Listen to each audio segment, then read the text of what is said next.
پرچمه پسر، این صدا پرچمه دایی. این صدا پرچمه دایی. اومدم بگم اول کاری نباشه تعریف از خود فوته همه رفت دایی. یه جور عریتون رد میشیم جمع نشید با کردن باز بپوشید شورت آهنی پرچم زده کامل کی من میکنه رو من فلک سبت خواه میگیرم زهره چه شرق نندازید تو کیره دادار از شما بیشتر ارزشه. رسیدم به رنگ که یک امضا میره زیر دست چک هر کی به پرچم بندازه سقوط میکنه دیگه دسته یک. تو عبد بالاست پرچم نمیریم و زیر بیلی دیست زده به فیسکیری از رب پرسی کنم به شیفت دیلی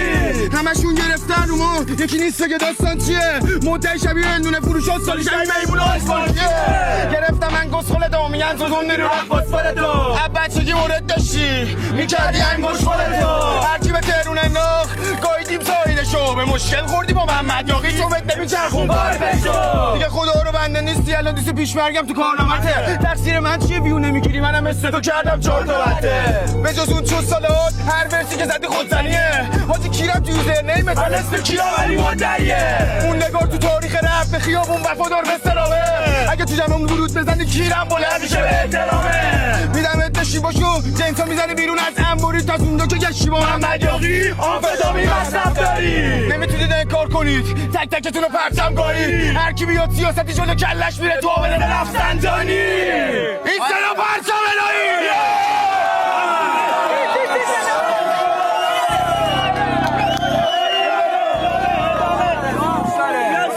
دیگه حسلا و اعصاب نی بخوام کل بکنم تو رباسی تو محلم میگیرن انسانتی این سایدی مثل سمسانی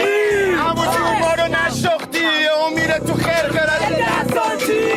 جای رفقا که نیستن خالی بازم جمع میشی مثل قدیم من عاشق زوجای ورزشکارم آخه خوب سوار کنی زیدبی نماز با اسم ما فلکس کنن 10 سال دیده نشدن تلس شدن فکر میکنن جدی ستاره شدن ولی نهیدیمشون حتی با تلسکوبم رفاقت تا میده بوی سیاست بگو پیش رفتم تو کونه گیارم ما خیابونی کردیم خونه گیارم استریک لایف تا روز قیامت گاییدیمشون عقده کردن کپ باختمون میشه جونیا خوشحال دلشون خوش پرچمو زدن آخر رپو میکنن روی دنبال کنارم دفع فیل نصف داره آخر 7 20 نصف داره ساوت سایدم یه ایست بس بامه گنده تو مهم واسه فیل تکس داره